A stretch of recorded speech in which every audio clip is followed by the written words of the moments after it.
Hello, people. So, in today's class, we're going to be looking into how to do the rake molding. You get so this hairline now.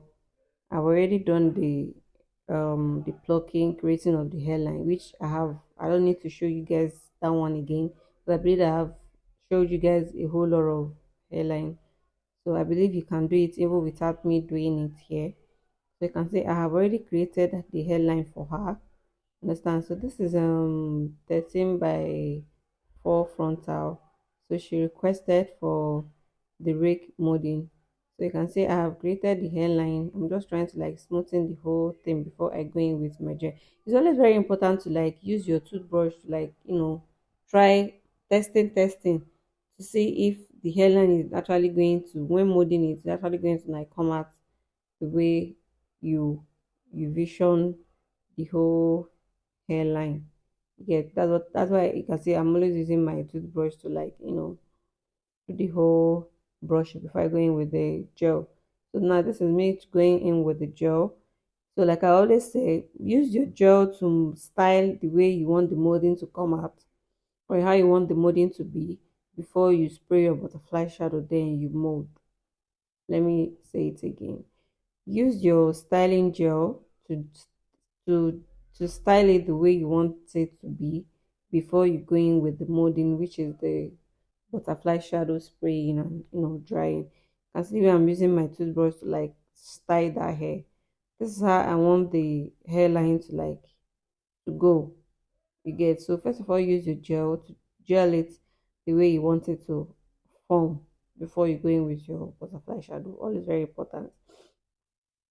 So you can see here now I've already gelled that part where how I want it to be. So I'm going with the dryer, with the butterfly shadow with the dryer. So you can either ask your client, or if you have someone around there that can help you hold down the dryer while you do the rake um thing, you know. So now after I've explained this part on almost all the whole hairline we have sent to you guys. So now please after styling with your gel, spray your butterfly shadow, dry it a bit for it to be a little sticky before you go in with the tail comb. So now you use the tail of your comb to achieve the strokes, which is the rake. You can see the way I'm doing it. It's actually very easy. I do it like this just to not to spoil anybody's frontal, or help them preserve it so that they can at least always use it for other thing. You get, just take your time to like the rake of a thing. The rake molding is actually very easy. You get, it's actually very easy. All you have to do is make sure to know to style it to the way you want it to be before you do the raking of a thing. You have to make sure the hair is styled according to the way you want the hair to be before you start doing. You can see this side, you can see how it is. You can see how it is. So I'm going to do it all around the lace. So all you have to do is just wash it and then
So I have finished this other part, the other side. So now we're going with the other side. So it's actually the same thing. You get make sure, like I always say, make sure that your hairline is molded in the same way. You shouldn't mold this one this differently and mold this one differently. You get so make sure that your hairline is molded the same way. You get so.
So one more important thing how I do it is when after I have sprayed the butterfly shadow and it gets sticky a little bit, I go in with the tail of the comb side, then I create that stroke. When I create it, I press it down, like I smoothen it down for it to dry. You get just the way you can see me I'm using that the tail of that place to like press the whole thing down. You get because if it is standing, it will be looking funny. So you have to make sure that the whole thing is where smoothing and where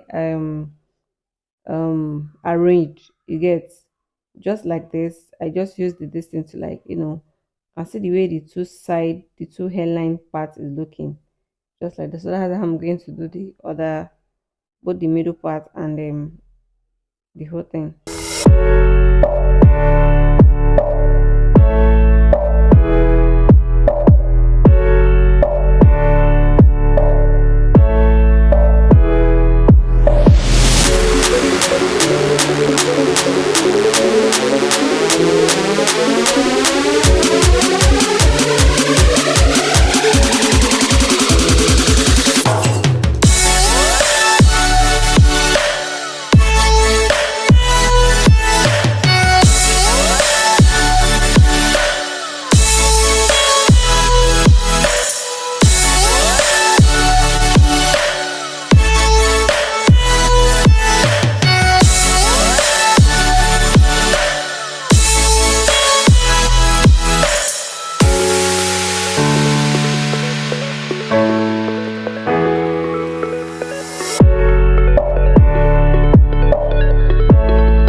You see the way I'm using I'm also using the comb self to style it.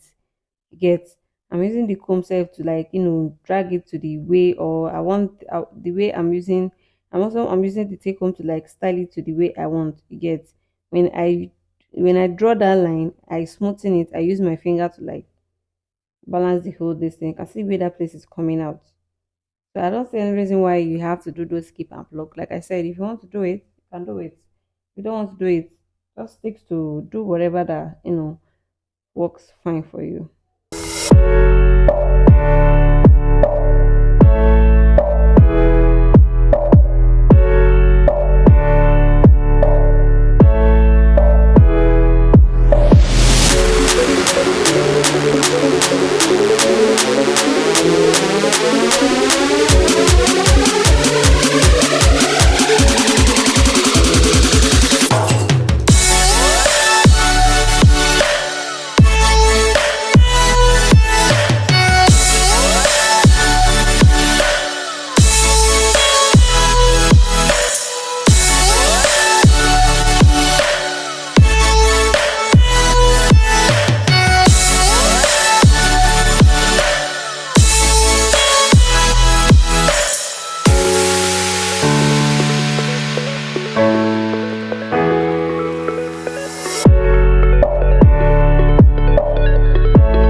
check that hairline, you can see the way it is. You can see how the stroke came out. So now, so we're going with our got to be for an extra hold, and that's it.